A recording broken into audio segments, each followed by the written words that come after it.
Thank you.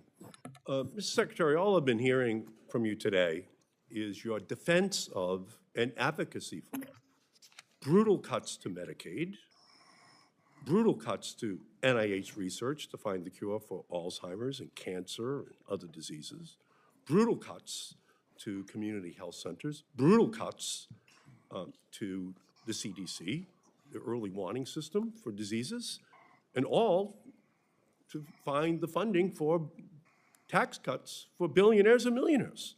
That's all I've been hearing. And it is absolutely unbelievable that the Secretary of Health and Human Services can sit before the Health Committee and make such an argument. So Secretary Kennedy, for months I've been hearing from people about the impact that you and Donald Trump have had on them. And for months I've been sharing their stories, and I've compiled them here. And Mr. Chairman, I'd like to include my Make America Sick agenda. Without objection. Included in the record. Thank you.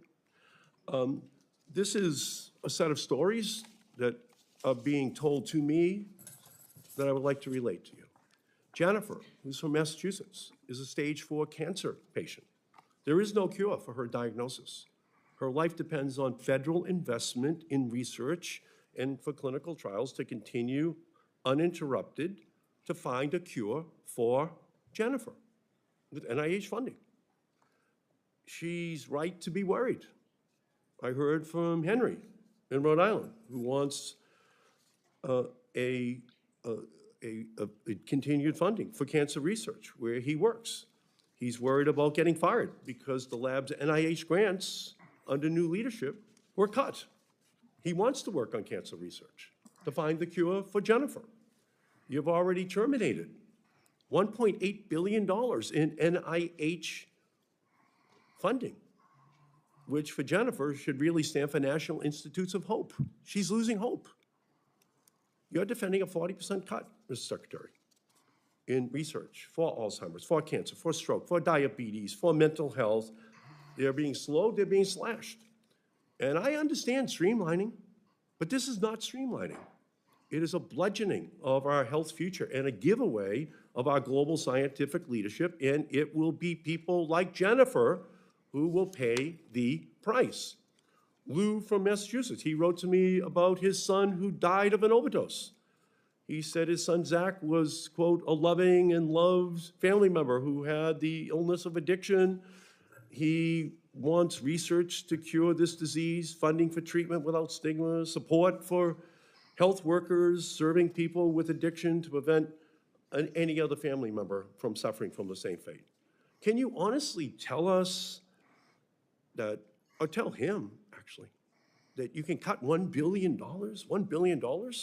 from the Substance Abuse and Mental Health Administration, including funding for programs to teach first responders how to use naloxone, to help to guarantee that other parents not lose their children? Can you honestly tell me that the cuts you have already made to addiction treatment across the country will make anyone healthier? How can you justify a $1 billion cut to substance abuse and mental health, Mr. Secretary?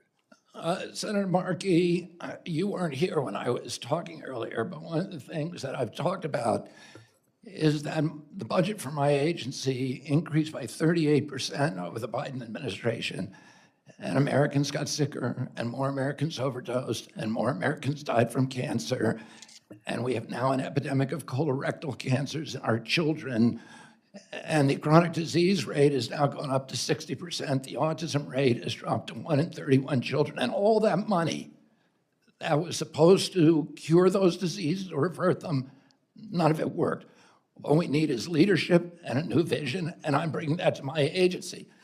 And I'm realigning my agency. President Trump is negotiating with the Chinese about keeping fentanyl out of our country. Well, that's a good thing, isn't it? Well, in the meantime, we can't be cutting the programs for the people who are already suffering from opioid-related diseases. We can't cut the programs. Yes, it would be great if we could cut it. It'd be great if we could reduce it. While we're waiting for that to happen, why would we cut $1 billion from the programs that go to the families that have the substance abuse issues right now? Why would we cut it now before we get a solution to the problem. They need First of treatment all, now.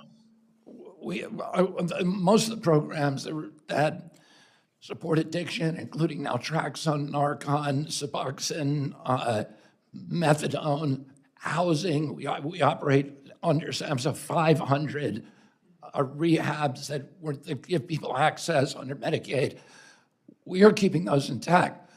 We have President Trump, because of his leadership, has dropped the fentanyl imports from this country because of his leadership at the border by 40%. So we're actually doing more with less, and we are going to continue to do that. And what I'm doing at my agency is I'm realigning all these perverse incentives that have driven up costs and driven down health. I'm realigning so that people can make money in this country and markets can make Right. money. Look at 80,000 people died last year. This is not about efficiency. This is about cruelty. Cutting these programs. These people are already addicted. These people already need help. You're slashing Senator the Markey. programs that families need right now. Senator Markey. Thank you, Mr. Chairman.